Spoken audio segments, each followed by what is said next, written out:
Bienvenidos, queridos miembros de la Nueva Cruzada.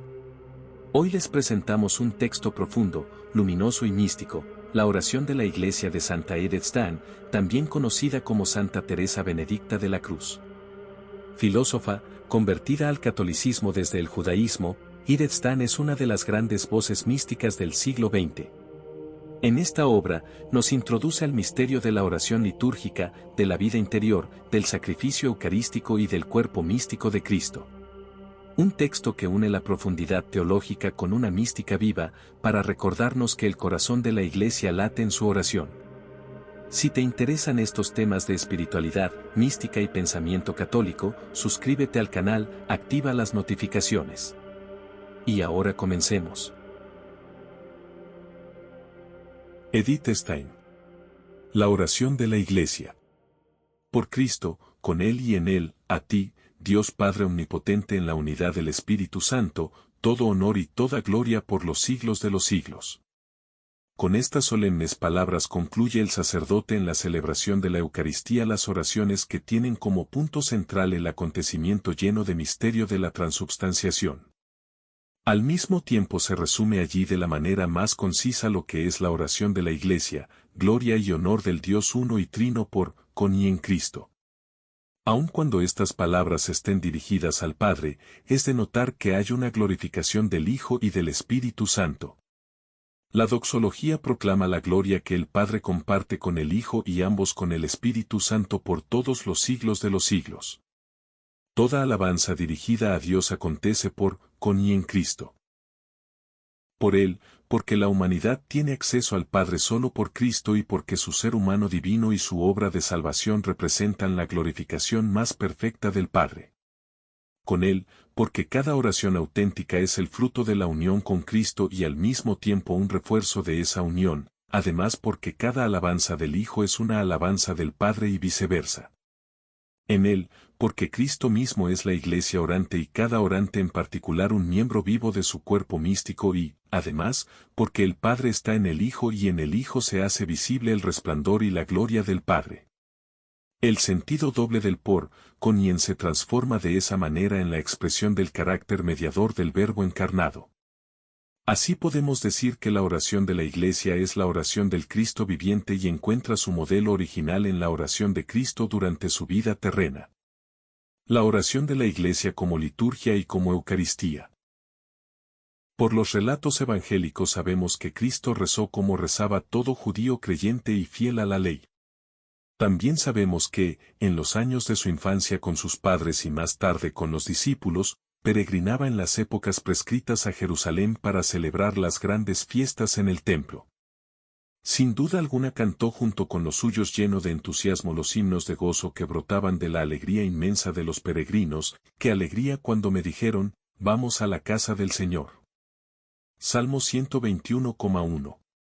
Las narraciones del último encuentro de Jesús con sus discípulos, que estuvo dedicado al cumplimiento de una de las más sagradas obligaciones religiosas, a saber, la celebración solemne de la Cena Pascual, en conmemoración de la liberación de la esclavitud de Egipto, nos testifican que él pronunciaba las antiguas bendiciones judías, tal como se rezan todavía hoy sobre el pan, el vino y los frutos del campo.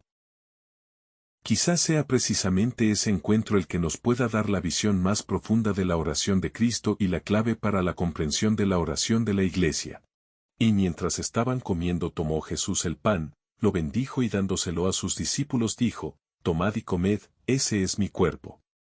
Luego tomó el cáliz y dadas las gracias se lo dio diciendo, tomad y bebed todos de él, porque esta es la sangre de la nueva alianza que será derramada por muchos para el perdón de los pecados. Mateo 26,26-28. La bendición y fracción del pan y la bendición y entrega del vino pertenecían ya al rito del banquete pascual, pero ambos gestos reciben en este momento un sentido totalmente nuevo. En este preciso instante comienza la vida de la Iglesia. Ella se presentará públicamente, como una comunidad visible y llena del Espíritu, el mismo día de Pentecostés, pero aquí, durante la Cena Pascual, se realiza el injerto de los sarmientos en la vid, lo cual hizo posible que les fuera derramado el Espíritu. Las antiguas bendiciones se convirtieron en boca de Cristo en palabras creadoras de vida. Los frutos de la tierra se convirtieron en su cuerpo y su sangre y fueron colmados de vida. La creación visible de la cual Cristo había tomado parte por medio de la encarnación se fusionaría con él de una manera nueva y misteriosa. Los elementos que sirven para la constitución del cuerpo humano son transformados sustancialmente y, por su recepción, son transformados también los hombres. Son introducidos en la unidad de vida con Cristo y plenificados con su vida divina. La fuerza vivificadora de la palabra está íntimamente unida a la víctima inmolada. La palabra se hizo carne para ofrecer en holocausto la vida carnal que había asumido, para ofrecerse a sí misma y, por su entrega, presentar la creación redimida como ofrenda de alabanza al Creador. La memoria de la antigua alianza se convirtió, en la última cena de Cristo con sus apóstoles, en el banquete pascual del Nuevo Testamento, en la ofrenda de la cruz del Monte Calvario, en el gozoso banquete entre la Pascua y la ascensión al cielo, en el cual los discípulos reconocieron al Señor en la fracción del pan, y en la ofrenda eucarística con la Santa Comunión. Cuando Jesús tomó el cáliz, dio gracias. Aquí podemos pensar en las palabras de bendición que están contenidas en una acción de gracias al Creador. También sabemos que Cristo acostumbraba a dar gracias cuando, frente a un milagro, elevaba los ojos al cielo. Él daba gracias al Padre porque sabía que le escuchaba. Cristo da gracias por la fuerza divina que lleva en sí mismo y a través de la cual puede presentar a los ojos de los hombres el poder infinito del Creador. Él da gracias por la obra de salvación que ha venido a realizar y también a través de ella, que en sí misma es glorificación de la divinidad trinitaria, porque por esa obra de salvación se renueva y embellece la imagen y semejanza divina de la creación que había sido deformada por el pecado. De esta manera podemos interpretar la ofrenda perpetua de Cristo en la cruz, en la Eucaristía y en la gloria eterna del cielo, como una única acción de gracias al Creador, como una acción de gracias por la creación, la salvación y la plenificación. Cristo se ofrece a sí mismo en nombre del mundo creado, cuyo modelo es el mismo y al cual ha descendido para transformarlo desde dentro y para conducirlo a la perfección. Él invita también a toda la creación a unírsele en el ofrecimiento de acción de gracias debido al Creador. A la antigua alianza le había sido dada ya la comprensión del carácter eucarístico de la oración, las imágenes milagrosas del tabernáculo y más tarde el templo del rey Salomón, que había sido construido según indicaciones divinas, fueron interpretados como modelos de toda la creación que se reúne en torno a su Señor en actitud de contemplación y de servicio. La tienda, en torno a la cual acampaba el pueblo de Israel durante su peregrinación por el desierto, se llamaba la morada de la presencia de Dios, Éxodo 38,21. Esa era la morada inferior en contraposición a la morada superior. El salmista canta, Ya ve, yo amo la belleza de tu casa, el lugar donde se asienta tu gloria, Salmo 25,8, porque la tienda de la alianza tiene el mismo valor que la creación del mundo. Así como en la narración de la creación el cielo fue extendido como una alfombra, de la misma manera estaban prescritas numerosas alfombras como paredes de la tienda, y así como las aguas del cielo fueron separadas de las aguas de la tierra, así estaba separado el santo de los santos de los recintos exteriores por un velo. El mar de bronce está hecho también según el modelo del mar que fue contenido por las costas. Como símbolo de las estrellas del cielo se encuentra en la tienda el candelabro de los 7 brazos. Corderos y aves representan la muchedumbre de seres vivientes que pueblan las aguas, la tierra y el aire. Y de la misma manera que la tierra fue entregada a los hombres, así se encuentra en el santuario el sumo sacerdote, que fue consagrado para servir y obrar en nombre de Dios. La tienda, una vez terminada, fue bendecida, ungida y santificada por Moisés, de la misma manera que Dios bendijo y santificó la obra de sus manos el 7º día. Así como los cielos y la tierra son testigos de Dios, así habrá de ser su morada un testimonio de la presencia de Dios en la tierra, Deuteronomio 30,19. En lugar del templo salomónico Cristo edificó un templo de piedras vivas, la comunidad de los santos. Cristo se encuentra en el centro mismo de ese templo como sumo y eterno sacerdote, y él mismo es la ofrenda depositada sobre el altar. Y nuevamente vemos a toda la creación integrada en la liturgia, en la solemne ceremonia divina. Los frutos de la tierra como ofrenda misteriosa, las flores y los candelabros con las luces, las alfombras y el velo, el sacerdote consagrado, la unción y bendición de la casa de Dios. Tampoco faltan los querubines que, cincelados por las manos del artista, hacen guardia en formas visibles junto al Santo de los Santos.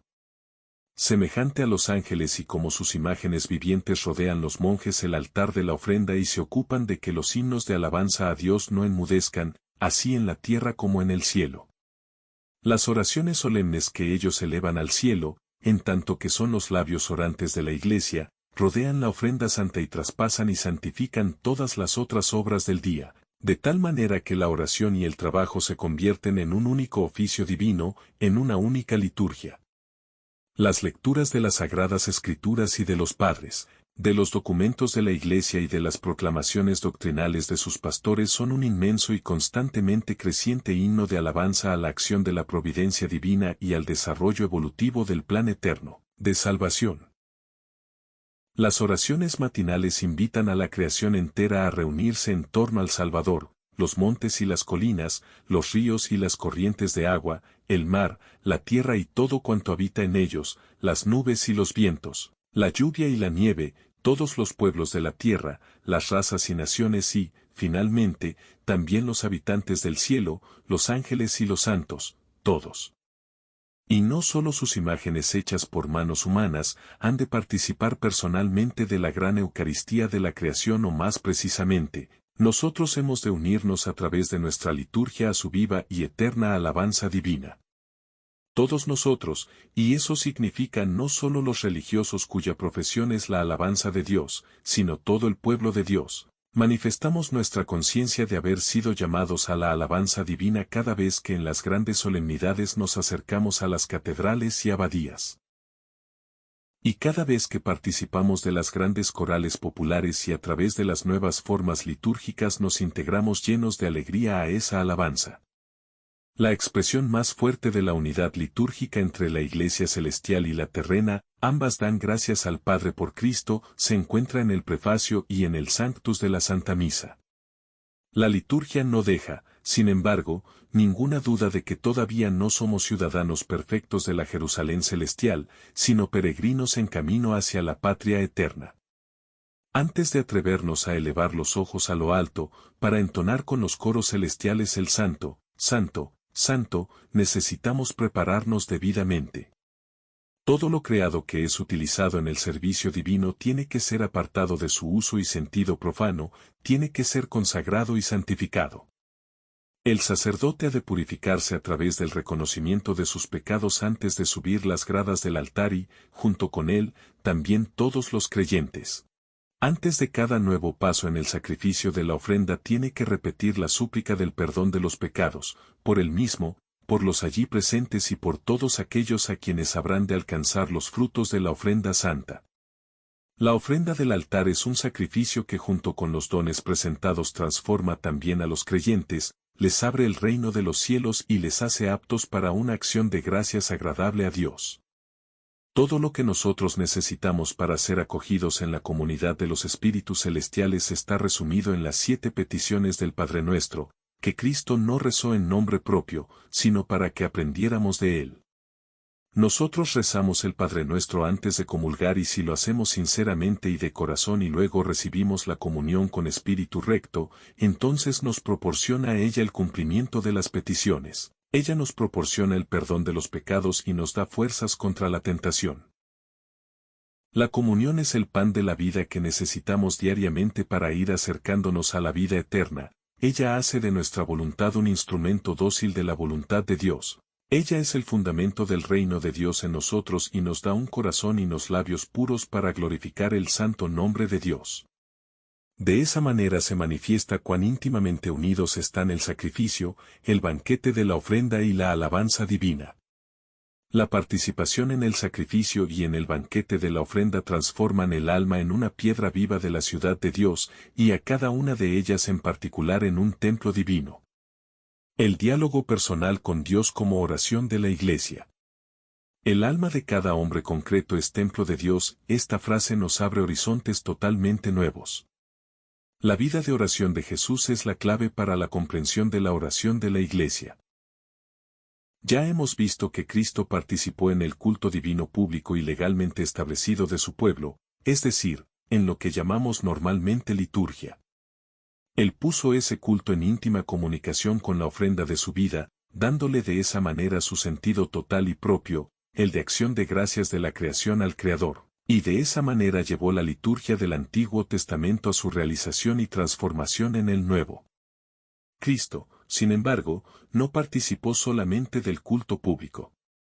Los evangelios nos cuentan, quizá con más frecuencia aún, que Cristo oraba solo, en el silencio de la noche, sobre las colinas o en la soledad del desierto.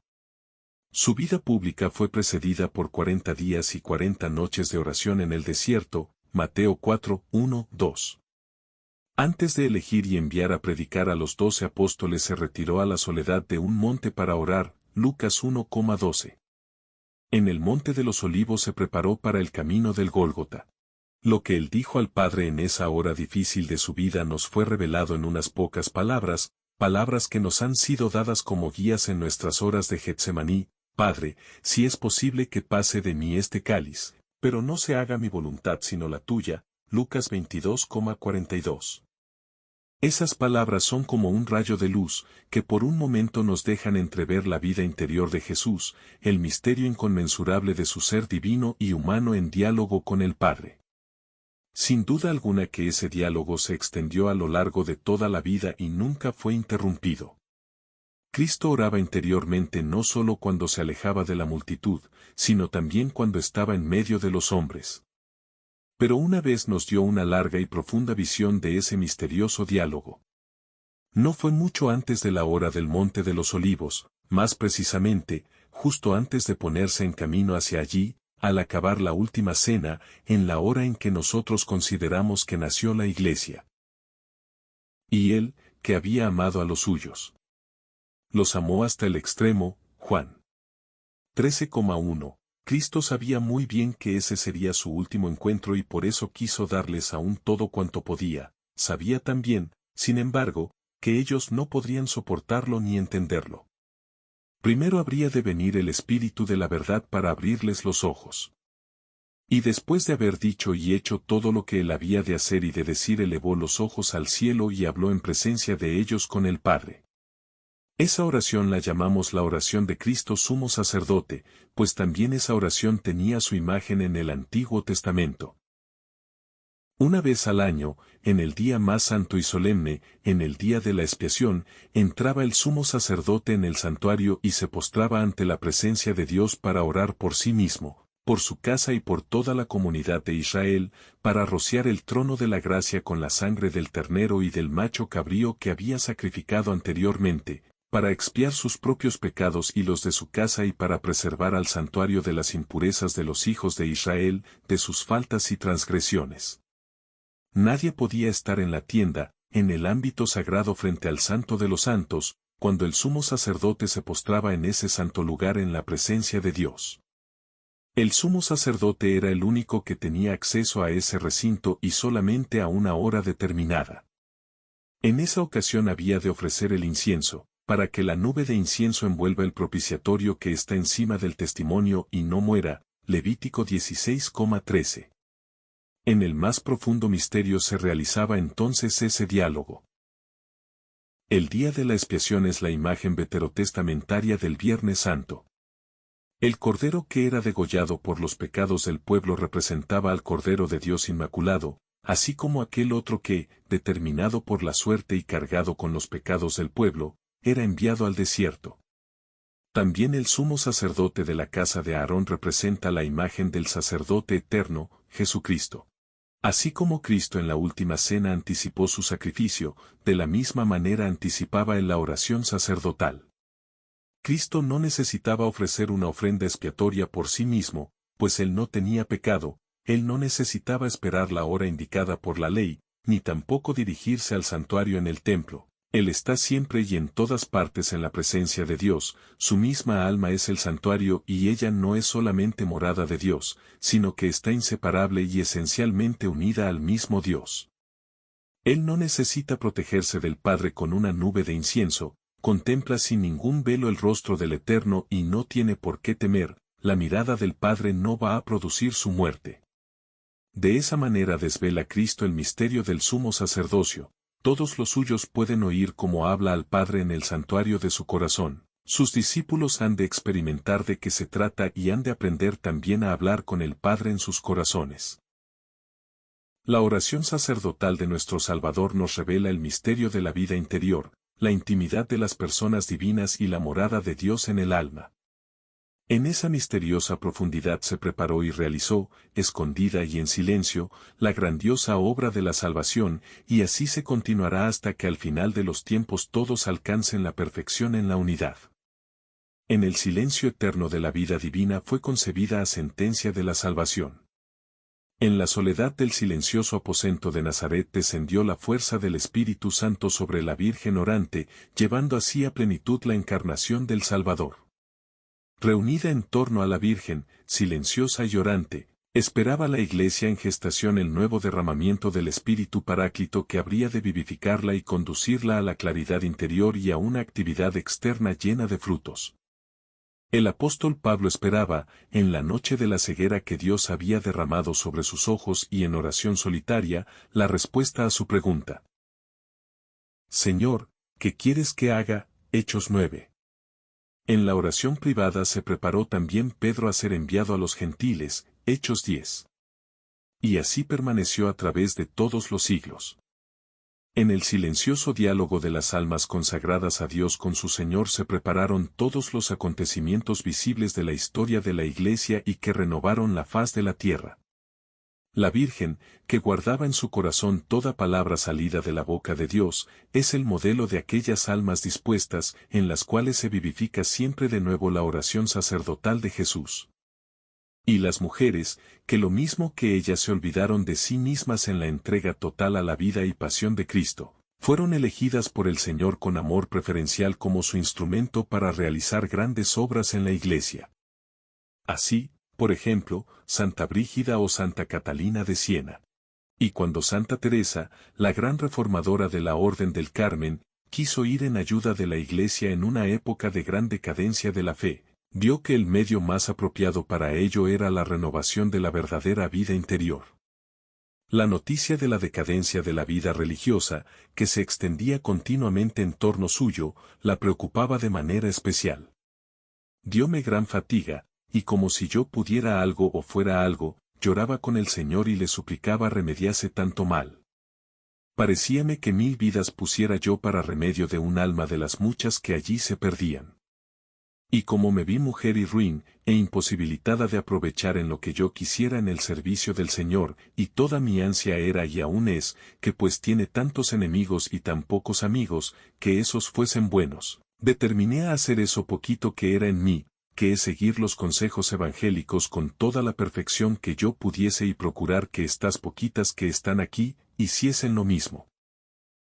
Confiada en la gran bondad de Dios que nunca falta de ayudar a quien por él se determina a dejarlo todo, y que siendo tales cuales yo las pintaba en mis deseos, entre sus virtudes no tendrían fuerza mis faltas, y podría yo contentar en algo al Señor, y que todas ocupadas en oración por los que son defensores de la Iglesia y predicadores y letrados que la defienden, ayudásemos en lo que pudiésemos a este Señor mío. ¿Qué tan apretado le traen aquellos a los que ha hecho tanto bien, que parece le querrían tornar ahora a la cruz, y que no tuviese donde reclinar la cabeza? Oh hermanas mías en Cristo, ayudadme a suplicar esto al Señor, que para eso os juntó aquí. Este es vuestro llamamiento, estos han de ser vuestros negocios, estos han de ser vuestros deseos, aquí vuestras lágrimas, aquí vuestras peticiones, camino de perfección, capítulo 1.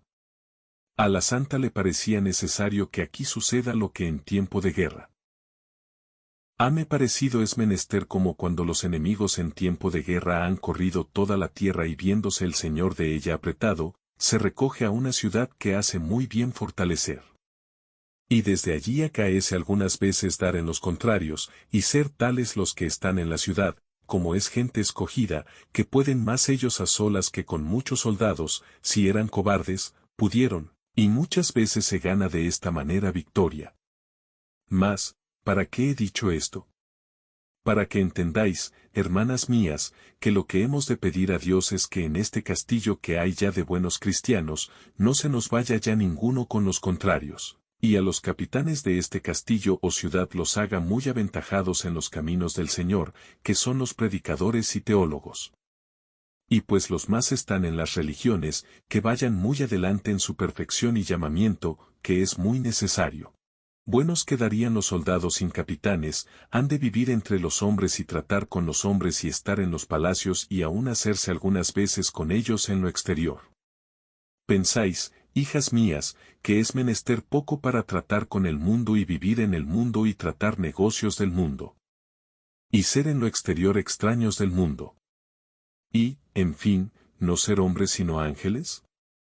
Porque, a no ser esto así, ni merecen nombre de capitanes, ni permita el Señor salgan de sus celdas, que más daño harán que provecho, porque no es ahora tiempo de ver imperfecciones en los que han de enseñar. Y si en lo interior no están fortalecidos en entender lo mucho que va en tenerlo todo debajo de los pies y estar desasidos de las cosas que se acaban y asidos a las eternas, por mucho que lo quieran encubrir, han de dar señal. Pues ¿con quién lo han sino con el mundo? No hayan miedo se lo perdone, ni que ninguna imperfección dejen de entender. Cosas buenas, muchas se les pasarán por alto, y aún por ventura no las tendrán por tales, mas mala o imperfecta, no hayan miedo.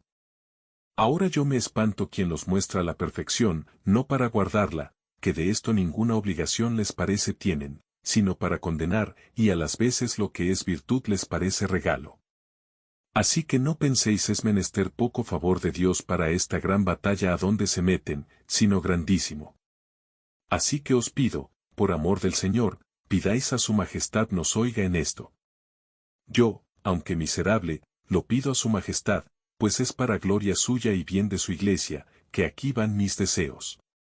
Vean las que vinieren que teniendo santo prelado lo serán las súbditas, y como cosa tan importante ponerlas siempre delante del Señor. Y cuando vuestras oraciones y deseos y disciplinas y ayunos no se emplearen por esto que he dicho, pensad que no hacéis ni cumplís el fin para que aquí os juntó el Señor, camino de perfección, capítulo 3. ¿Qué es lo que proporcionó a esa religiosa, que había vivido en oración desde hacía decenios en una celda conventual, el ardiente deseo de hacer algo por la causa de la Iglesia y una mirada aguda para las necesidades y exigencias de su tiempo? Precisamente el hecho de haber vivido en oración, de haberse dejado llevar por el Señor cada vez más profundamente a las moradas interiores del castillo del alma, hasta esa última donde él podía decirle que ya era tiempo de que sus cosas tomase ella por suyas y él tendría cuidado de las suyas, y otras palabras que son más para sentir que para decir, morada 7, 2,1. Por eso no podía ella sino ocuparse con diligencia de las cosas del Señor, el Dios de los ejércitos. Palabras de nuestro Santo Padre Elías que fueron tomadas como lema en el escudo de nuestra orden. Quien se entrega incondicionalmente al Señor es elegido como instrumento para construir su reino. Solo Dios sabe de cuán gran ayuda fueron las oraciones de Santa Teresa y de sus hijas para evitar el cisma de la fe en España, y qué poder increíble desarrolló esa oración en las luchas de fe en Francia, Holanda y Alemania. La historia oficial no menciona esos poderes invisibles e inquebrantables, pero a confianza de los pueblos creyentes y el examinante y cuidadoso juicio de la Iglesia les conocen perfectamente. Y nuestra época se ve cada vez más obligada, cuando todo fracasa, a esperar de esa fuente escondida la última salvación. La vida interior, las formas externas y las obras. La obra de la salvación se realiza en la soledad y el silencio.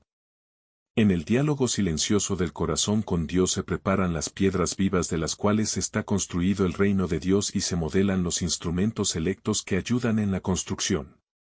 La corriente mística que atraviesa los siglos no es un afluente errante que se separó imperceptiblemente de la vida de oración de la Iglesia. Ella constituye precisamente la instancia más íntima de su vida orante. Cuando rompe con las formas tradicionales, sucede porque en esa corriente vive el espíritu que sopla donde quiere, que ha creado todas las formas de la tradición y que va creando siempre nuevas formas.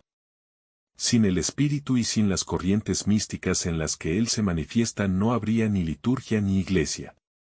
¿No era el alma del salmista real un arpa cuyas cuerdas sonaban bajo la caricia del aliento del Espíritu Santo? Del corazón rebosante de la Virgen llena de gracia brotó el himno de gozo del Magnificat. El cántico profético del Benedictus abrió los labios enmudecidos del anciano Zacarías cuando vio realizarse visiblemente las misteriosas palabras del ángel. Lo que en aquel momento emanaba de los corazones inundados del Espíritu y encontraba su expresión en palabras y obras, fue transmitido luego de generación en generación. La corriente mística de que antes hablábamos constituye de esa manera el himno de alabanza polifónico y siempre creciente al Creador, Dios uno, Trino y Salvador. Es por eso que no se trata de contraponer las formas libres de oración como expresión de la piedad subjetiva a la liturgia como forma objetiva de oración de la Iglesia. A través de cada oración auténtica se produce algo en la Iglesia, y es la misma Iglesia la que ora en cada alma, pues es el Espíritu Santo, que vive en ella, el que intercede por nosotros con gemidos inefables. Romanos 8,26. Esa es la oración auténtica, pues nadie puede decir, Señor Jesús, sino en el Espíritu Santo, 1 Corintios 12,3. ¿Qué podría ser la oración de la Iglesia, sino la entrega de los grandes amantes a Dios, que es el amor mismo? La entrega de amor incondicional a Dios y la respuesta divina, la unión total y eterna, son la exaltación más grande que puede alcanzar un corazón humano, el estado más alto de la vida de oración. Las almas que lo han alcanzado constituyen verdaderamente el corazón de la Iglesia, en cada uno de ellas vive el amor sacerdotal de Jesús. Escondidas con Cristo en Dios no pueden sino transmitir a otros corazones el amor divino con el cual han sido colmadas, y de esa manera cooperan en el perfeccionamiento de todos y en el camino hacia la unión con Dios que fue y sigue siendo el gran deseo de Jesús. De esa misma manera entendió María Antonieta de Geuser su vocación. Ella se sentía llamada a realizar la gran empresa del cristiano en medio del mundo y el camino que ella siguió tiene sin duda alguna carácter de modelo para los muchos que hoy se sienten movidos a comprometerse en la Iglesia a través de una entrega radical en su vida interior, pero que no les ha sido dada la vocación de seguir al Señor en el recogimiento de un convento. El alma que ha alcanzado el grado más alto de la oración mística en la actividad apacible de la vida divina, no piensa ya en otra cosa, sino en entregarse al apostolado al que Él la ha llamado. Esa es la tranquilidad en el orden y a la vez la actividad liberada de toda atadura. El alma se presenta a esa lucha llena de paz, porque ella está actuando según el sentido de los decretos divinos. Ella sabe que la voluntad de su Dios se planifica por el crecimiento de su gloria, pues, si bien muchas veces la voluntad humana pone barreras a la omnipotencia divina, es siempre la omnipotencia divina la que triunfa, y la que realiza una obra grandiosa con el material que queda. Esa victoria del poder divino sobre la libertad humana, que a pesar de todo permite obrar libremente, es uno de los aspectos más grandiosos y más dignos de admiración del plan de salvación. Marie de la Trinité, carta del 27 de septiembre de 1917. Cuando María Antonieta de Geuser escribió esta carta se encontraba ya en los umbrales de la eternidad, solo un velo suave la separaba de esa última perfección que nosotros llamamos la vida de gloria. En los espíritus bienaventurados que entraron a formar parte de la unidad de la vida divina, todo es uno, actividad y quietud, contemplar y obrar, hablar y callar, escuchar y expresarse, entrega total receptora del amor y sobreabundancia de ese amor que se derrama en cantos de alabanza y agradecimiento. Tanto tiempo como nos encontremos todavía de camino, y cuanto más lejana la meta, tanto más intensamente, estaremos sujetos a las leyes de la temporalidad. Y no podremos prescindir del hecho de que para la realización de la vida divina en nosotros es necesaria una evolución y una complementación mutua de todos los miembros del cuerpo místico. Todos necesitamos de esas horas en las que escuchamos en silencio y dejamos que la palabra divina obre en nosotros hasta el momento en que ella nos conduce a ser fructíferos en la ofrenda de la alabanza y en la ofrenda de las obras concretas. Todos nosotros necesitamos de las formas que nos han sido transmitidas y de la participación en el culto divino público, para que de esa manera nuestra vida interior sea motivada y conducida por rectos caminos y para que allí encuentre sus modos de expresión más convenientes. La solemne alabanza divina tiene que tener también un lugar en este mundo, donde ha de alcanzar la más grande perfección de la que los hombres son capaces. Solo desde aquí puede elevarse al cielo por el bien de toda la Iglesia y transformar a sus miembros, despertar la vida interior y animarla a la coherencia exterior. La oración pública, a su vez, tiene que ser vivificada por dentro en tanto que deja espacio en las moradas interiores del alma para una profundización silenciosa y recogida. De no ser así se convertiría en una charlatanería estéril y falta de vida. Las moradas de la vida interior ofrecen un refugio contra ese peligro, ellas son los lugares donde las almas están en presencia de Dios en silencio y soledad, para convertirse en amor vivificante en el corazón de la Iglesia. Cristo es el único camino hacia el interior de nuestra vida, así como hacia el coro de los espíritus bienaventurados, que cantan el Sanctus Eterno. Su sangre es el velo a través del cual entramos en el santuario de la vida divina. En el bautismo y en el sacramento de la reconciliación nos purifica de nuestros pecados, nos abre los ojos para la luz eterna, los oídos para percibir la palabra de Dios y los labios para cantar himnos de alabanza y para rezar oraciones de expiación, de petición y de agradecimiento, que no son sino distintas formas de adoración y veneración de las criaturas ante el Dios Todopoderoso y de infinita bondad. El sacramento de la confirmación marca y fortifica a los luchadores de Cristo en el testimonio valiente de la fe. Pero el sacramento que nos hace miembros de su cuerpo místico es sobre todo el de la Eucaristía, donde Cristo está real y personalmente presente. En tanto que participamos en el banquete eucarístico y en tanto que somos alimentados por su cuerpo y por su sangre, en la misma medida somos transformados en su cuerpo y su sangre. Y solo en tanto que somos miembros de su cuerpo podemos ser vivificados y conducidos por su Espíritu. El Espíritu es el que vivifica, pues el Espíritu es el que hace de los miembros vivos. El Espíritu, sin embargo, vivifica solamente los miembros que se encuentran en el cuerpo. Por eso nada habrá de temer el cristiano tanto como la separación del cuerpo místico de Cristo, pues si él es separado del cuerpo de Cristo, deja de ser su miembro y no puede ser ya vivificado por el Espíritu. San Agustín, Tractus 27, in Joannem.